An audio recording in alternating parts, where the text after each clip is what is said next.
Hey, what's going on, guys? Welcome back to the MLW Network. We're here with episode 3 of Young Guns. And of course, I am joined by Connor, aka Connor the Cobras fan. What's up? And I'm also joined by ECK Sports, aka Charles, or Whoa. Ethan.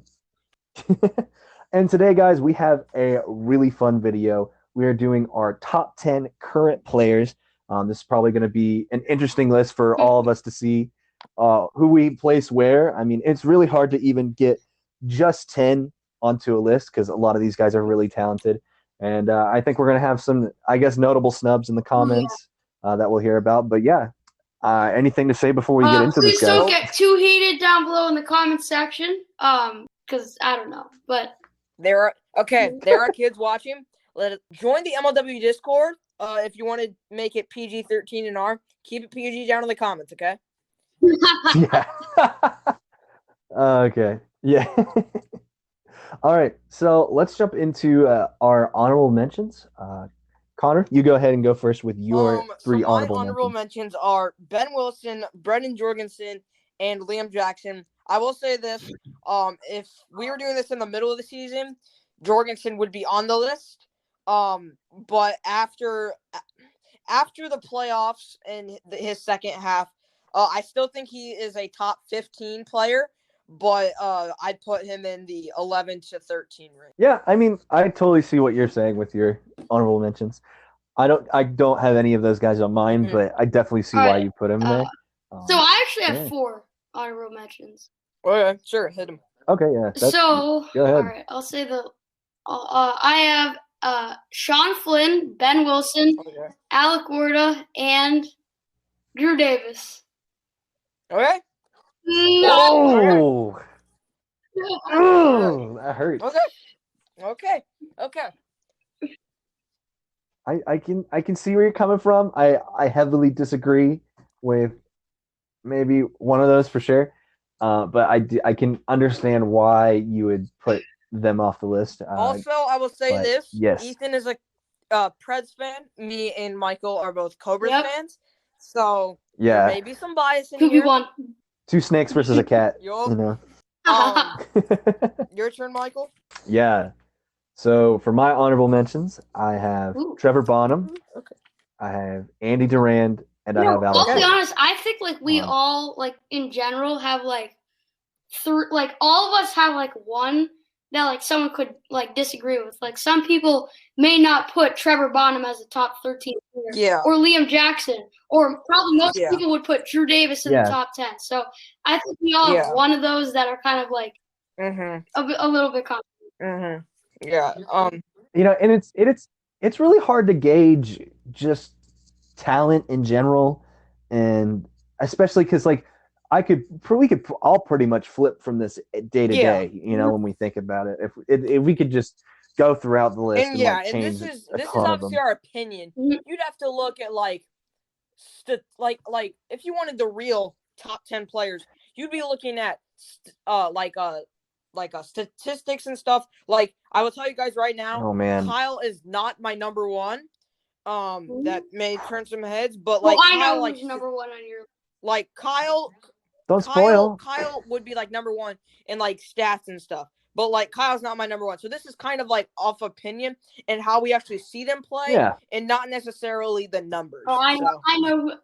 Yeah, and you would have to also watch hours upon hours of film for multiple years, and do all the stats, especially others. I mean, there is a lot that goes into it. So this is not just the most analytical 100% list. This is, this is our opinions. So do you want me to go into my bottom 5? All right.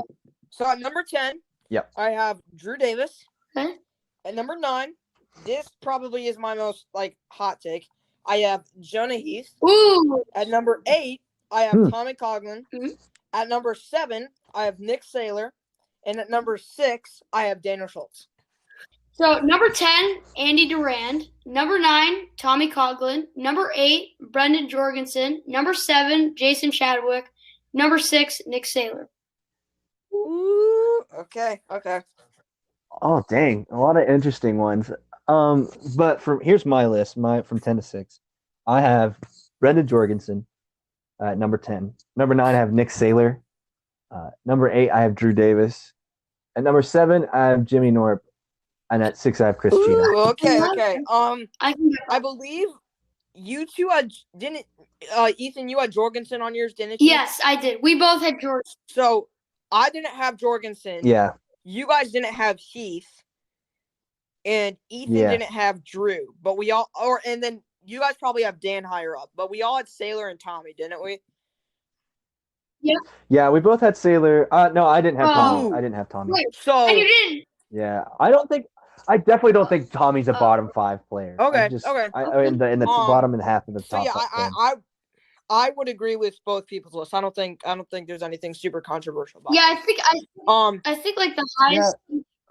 I mean, I may disagree with Jonah Heath just because I haven't seen enough. I do think he's better than Liam reason. Jackson, though. I know some will disagree, but I think he is better than Liam Jackson. It's tough to tell because we've only seen him play. Yeah, like what? I believe 7 games. We've seen him play in the Diamondback or the Wildcats, Gators, Mallards, Gators again, and then the Illinois.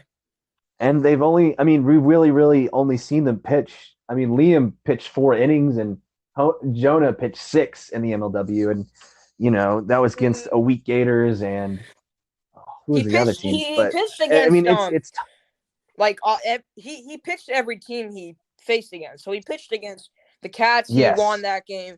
He was 3-0, 21 strikeouts. He was okay. So my top 5.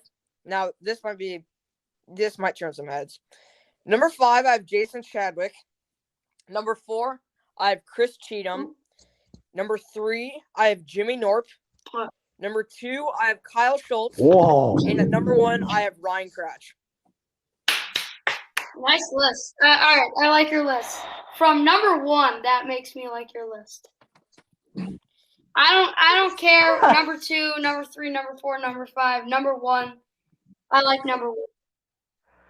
I don't know, man. I like Jimmy Norp, but I don't know if I have him. I thought you were gonna have 3 in the whole league. That's who I thought. Excuse me. Like seriously. All right, should I get into my top 5? Yep. All right. Yeah, go ahead. I promise you, there is no bias at all. I mean, Warda for the honorable mentions may have been a little biased, but number 5. I mean, I put him there. Number 5, Jimmy Norp. Okay. Number 4, just like Connor, Chris Cheatham.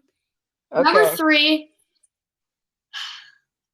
I said I was going to be unbiased. Ryan Cratch. Number 2, his back must be hurting right now. Daniel Schultz. And number 1, okay. Kyle. Yes. Okay. Yeah, I can definitely see yours. All of those make sense. But here's my top 5. I have Tommy, number 5. I have Jason, number 4. Jason Chadwick. I have Dan Schultz, number 3. Ryan Cratch, number 2. And Kyle Schultz, don't understand how you can put, I love Jason Chadwick. But I don't understand how you can put Chadwick above Norp. I don't see, yeah. I mean, I think plenty of reasons. I think Jason Chadwick has way more production than Jimmy Norp. Hitter, I can understand. But pitching, Jimmy Norp's on a whole different level. I would agree with than Chadwick. I don't know. I don't know if he's. I voted. I don't know if he's at a whole number level. Jimmy Norp for Cy Young. I'll say that. Jimmy I Norp remember that. I'm like, what? You know who's really underrated? I was actually on me and Nick Enz's DMs in Discord. I was talking about Brendan Jorgensen. He was really good. And I laughed when Nick Enz said or Michael he said they figured out there's a big difference between Bix Beaton and Brendan Jorgensen. I was laughing. I think the whole reason that Jorgie, everyone says that Cheatham is better than Jorgie, and I know I put him above there. Because I think if Cheatham would not have hit that walk-off, because I feel like even like if you're just like a casual fan of MLW, you're gonna be like, okay, Cheatham. But then like if you're like an analyst or you look at like numbers and stuff, you could see that Georgie would be a little better. I posted a poll on my Instagram page and I was like, okay, who do you think is gonna be the Gators starter next year, Georgie or Cheatham? And Georgie like was like winning like 67% to like 33%. And I just think, but like as an analyst, you might think I agree. Jorgensen has the better pitching. That though, I think Cheatham's leaps and bounds ahead of him. But and I think just in the public eye, Cheatham would be better. But maybe when you look at the statistics, Georgie would be a little bit better. When I'm looking at a pitcher, and if a guy's up at it, when I look at that pitcher and I'm like, this guy's gonna get the 3 outs, I think these are the guys I think of when they come up to that pitcher's mound. I know I'm very confident they're getting those 3 outs. Kyle Schultz, Ryan Crash, Daniel Schultz, and these two might be a surprise. Chris Cheatham and Brendan Jorgensen. I feel with Cheatham and Jorgensen out there, because I don't know. I just feel comfortable with them out there. I know they're going to get the 3 outs. Yeah. I feel like all of these guys have the potential. Yeah, I think I don't think we. I believe I was the only person to put Cratch at 1. Yeah, you were the only one to put the Cratch at 1. I think this is a current. This is a current list, right? I'm like, yeah, because if this was all current time, right now, Cratch would be 4, Tommy would be 3. Like, I honestly don't like doing all-time lists right now. I think it's just. I feel like I talked about this on the Pipe It Up podcast, but like, it's too early. It's just like, it's too early. I feel like half of the guys who would be in the top 10 players all time have not played more than 3 years or aren't even in the league. That's the problem is because someone like, people say, Chad Renzi, Jack Chevalier, but they've played 3 seasons, or it's a whole different game now. Like, there's different bats, there's different rules, there's a speed limit, there's a whole different zone. Like, the rules of the game and the way it's played is completely different. I remember seeing Alec Warda in the comments. It says they put someone above him on a list, and it was so funny because he's just like, those guys played in 2013. We're not playing baby baseball anymore. And I was just like, oh my gosh, that's so funny. But yeah, it's a whole different league. I would love to see those guys now, like Stack and he said on the podcast. Renzi, Chevalier, all those guys. The podcast with Connor that he's like still like close with the Chevaliers. And the Ruleys, Chris Ruley, those guys, Garricky. I would love to see those guys back. Like the Seahawks, like they can produce in 2013, but then you come back when people are actually like moving pitches, and then they go like I saw this MLW Now on Instagram, and he put he was grading like the disbanded MLW teams, and it was like Seahawks won, and he gave them a grading of I believe he gave them a grading of like a B, minus maybe, because they weren't that bad. They went 7-9, which was close to 500. Well, they had Noah Dabrica on there too. Like, it was a different Seahawks. And then he got to Seahawks number 2, and he was like, okay, D minus. Like, this team's garbage. So I've been, of course, looking at a lot of Seahawk film in 2013 and 16. Because I'm doing the Noah Dabrico thing. And I've really seen that, Kyle Garricky's kind of funny. He's and I remember one time someone in the comments was like, they should get rid of Kyle Garricky. And Ryan Gable responded, he's there for moral support. He's you there know what I was for actually thinking about? Noah Dabrico said at the end of the 2018 season, we'll have a warm-up series against the Seahawks, which he actually was pretty bad in that series. And you almost lost in that series. Let's not forget about that. And I was actually thinking, aren't those guys in town, they should have like before the playoffs, like they should like there should be a team that like plays against the Seahawks because like it's not hard because they're not good, but it's not like quite exactly batting practice. It's like right in that middle, you know. So it's like I think that like when Noah said that, I'm like that's actually a good idea.